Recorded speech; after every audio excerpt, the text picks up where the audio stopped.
In 1996, a strange little marsupial with jeans, sneakers, and way too much attitude spun his way into gaming history.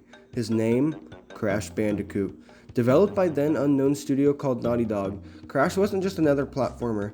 He was Sony's answer to Mario and Sonic. Today we're going back to nearly 30 years ago to revisit the original Crash Bandicoot and see how this game changed both its creators and the PlayStation brand forever. And not just Crash Bandicoot. We're going to be covering Crash 1, 2, 3, and Racing. Back in the mid-90s, 3D gaming was uncharted territory. Nintendo had Mario, Sega had Sonic, and Sony, the newcomer, needed a mascot. Enter Andy Gavin and Jason Rubin, the founders of Naughty Dog. They pitched the idea of a 3D platformer that could rival Nintendo while fully taking advantage of the PlayStation's hardware. Internally, Crash was nicknamed the Sonic's Ass Game because of its behind-the-character camera angle, a revolutionary choice at the time. Crash Bandicoot was unique. Instead of giving players wide-open exploration like Super Mario 64, Naughty Dog chose tightly constructed levels that felt more like obstacle courses. Players ran forward into the screen, dodging traps, smashing crates, and leaping over gaps. It was fast, precise, and at times brutally difficult. Who can forget the infamous bridge levels, where one mistimed jump meant instant death? Or the boulder chase which flipped the camera around and forced players to react under intense pressure. Even the crate system was ahead of its time. Collecting fruit, breaking boxes, and aiming for perfect box tallies added an addictive layer of replayability. It made you want to master each stage rather than just beat it. Fun fact, the boxes and the crates are also added because of the fact that the levels felt way too empty and open without them. Crash stood out thanks to his style. He wasn't just another mascot. He had personality, from his goofy victory dance to his wide-eyed expressions when hit. Crash felt alive. The colorful, cartoonish world reflected that energy with jungle temples, dangerous machinery, and wacky bosses like Papu Papu and Dr. Neo Cortex. And then there's the music. Mutato Musica, sorry if I butchered that, led by Mark Mothersbaugh of Devil fame, created a soundtrack that matched the quirky tone of the game perfectly. Jungle beats, tribal drums, and funky synths gave Crash a sound all of its own. When Crash launched in September 1996, critics were impressed with its visuals and personality. Some reviewers noted its linear design compared to Mario 64, but it didn't matter. Crash sold millions and quickly became the PlayStation's unofficial mascot. Sony even ran hilarious TV ads with a guy in a Crash suit trash-talking Nintendo outside their headquarters. More importantly, Crash put Naughty Dog on the map. This one game transformed a small team into one of the most important developers in gaming history. Crash Bandicoot would go on to spawn sequels like Cortex Strikes Back and Warped, each improving on the original formula. While Naughty Dog eventually moved on to new series like Jak and Daxter, Uncharted, and The Last of Us, the spirit of Crash lived on. Decades later, the Insane Trilogy remake reminded players just how punishing but rewarding the original was. After the breakout success of the first game, Naughty Dog wasted no time. Just 1 year later, in 1997, Crash Bandicoot was back, and this time things were bigger, smoother, and smarter. Crash Bandicoot 2 Cortex Strikes Back wasn't just a sequel, it was a refinement that turned a rough but charming experiment into one of the best platformers in the 90s. Naughty Dog didn't reinvent the wheel, they perfected it. The first game had established the formula, but Cortex Strikes Back polished almost every aspect. Crash controlled tighter, jumps felt more forgiving, and the hit detection was improved. Levels were still linear obstacle courses, but the addition of new moves like the slide, body slam, and crouch jump opened up fresh possibilities for platforming challenges. Instead of the map screen, Crash 2 introduced the Warp Room, a central hub where players could tackle levels in almost any order. This gave the game a more modern, flexible structure compared to the rigid progression of the original, and the level variety was unmatched. Snowy landscapes, dark sewers, icy caverns, and futuristic factories gave the game a distinct identity. Vehicles were introduced too, like the polar bear rides and jetpack stages, breaking up the standard platforming without overstaying their welcome.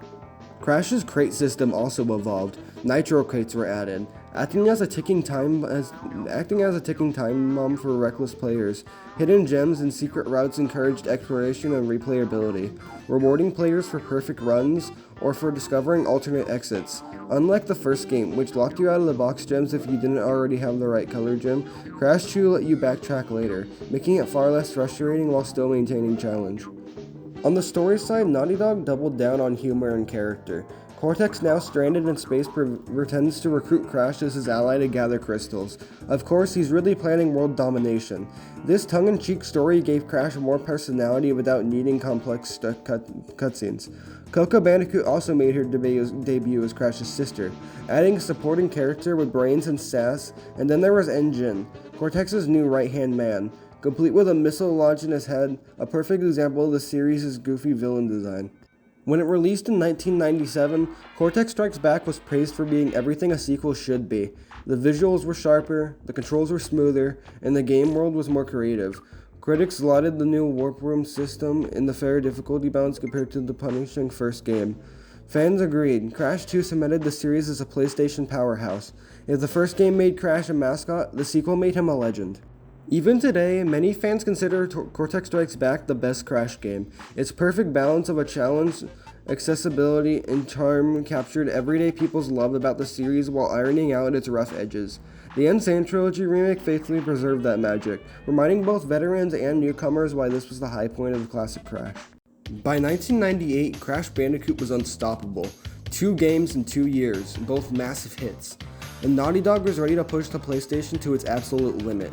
Enter Crash Bandicoot Warped. Released just 1 year after Cortex Strikes Back. Seems to be a theme here.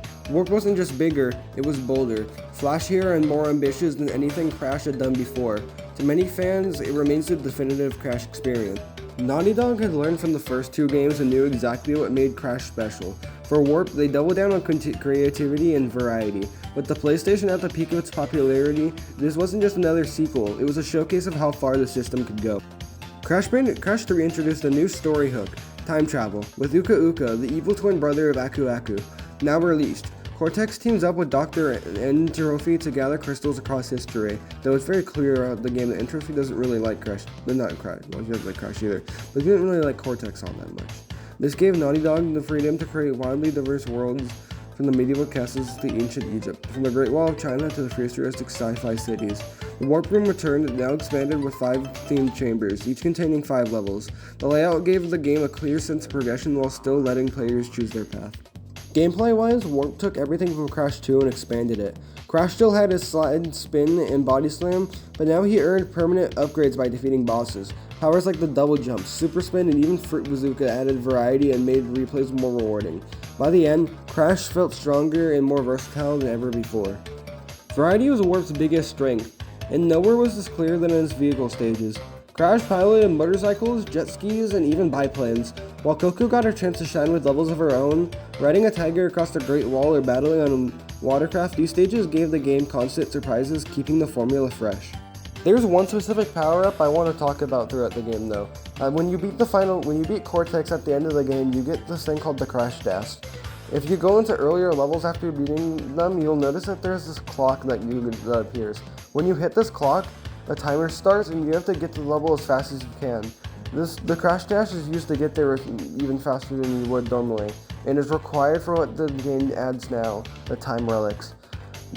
From Sapphire to Gold to Platinum, the time relics are gotten through getting really good times on the levels.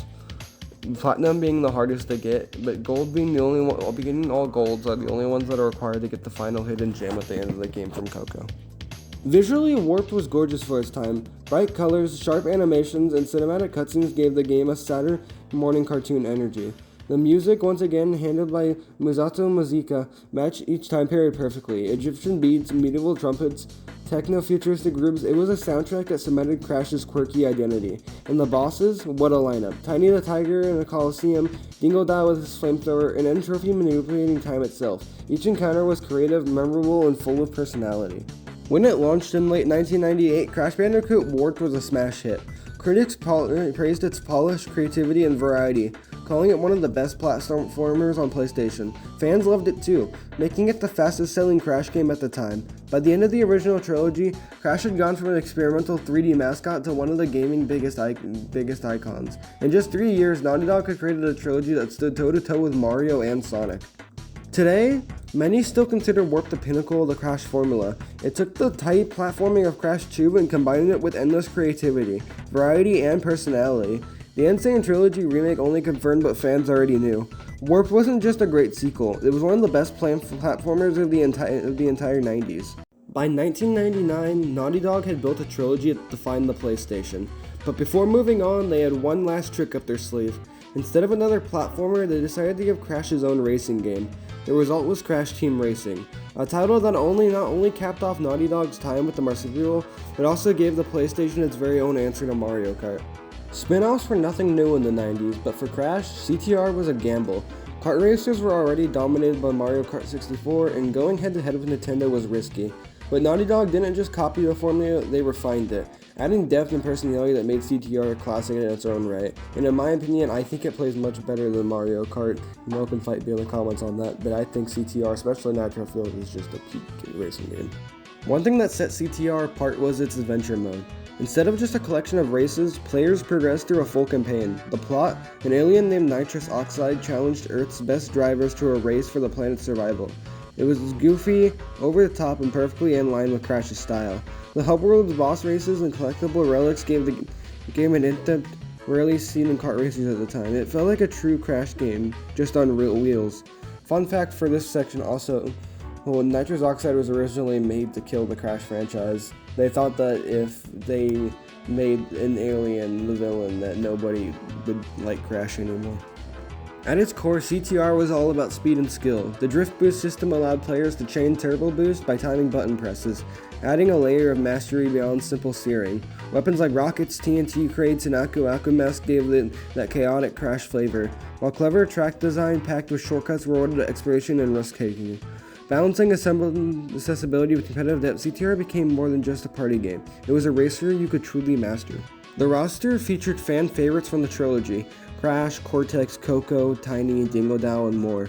Each had unique stats, giving players reasons to experiment. The tracks were equally memorable, from the tropical beaches of Crash Cove to the winding chaos of Hot Air Skyway. Every course felt distinct, filled with personality, and tied back to the Crash universe. Fun fact from my own personal time playing CTR, when I first got the Hot Air Skyway, I could not stop falling off the map because I was a terrible child at that game. When it launched in 1999, Crash Team Racing was hailed as one of the best kart racers ever made. Critics praised its depth, controls, and adventure mode. While fans embraced it as more than just a Mario Kart clone, it became one of the PlayStation's best-selling games and a beloved multiplayer staple. For Naughty Dog, CTR marked the end of an era. After this, they moved on from Crash entirely, leaving the Bandicoot in others' hands. But what a send-off it was. Decades later, Crash Team Racing is still fondly remembered as one of the finest kart racers ever created. In 2019, fans were treated to Crash Team Racing Nitro Field, a full remake that blended CTR with content from later spin-offs. It proved that the original form was timeless, fast, fun, and endlessly replayable. In just 4 years, Naughty Dog created not just a mascot, but a legacy. From a scrappy marsupial platformer in 1996 to a polished kart racer in 1999, Crash defined the PlayStation and cemented itself as one of the greatest hits. And Crash Team Racing was the perfect farewell, fun, stylish, and packed with personality. Thank you for watching, and this has been the review on Crash's full legacy. Make sure to subscribe. This has been DB Nero here, and I'll catch y'all in the next one.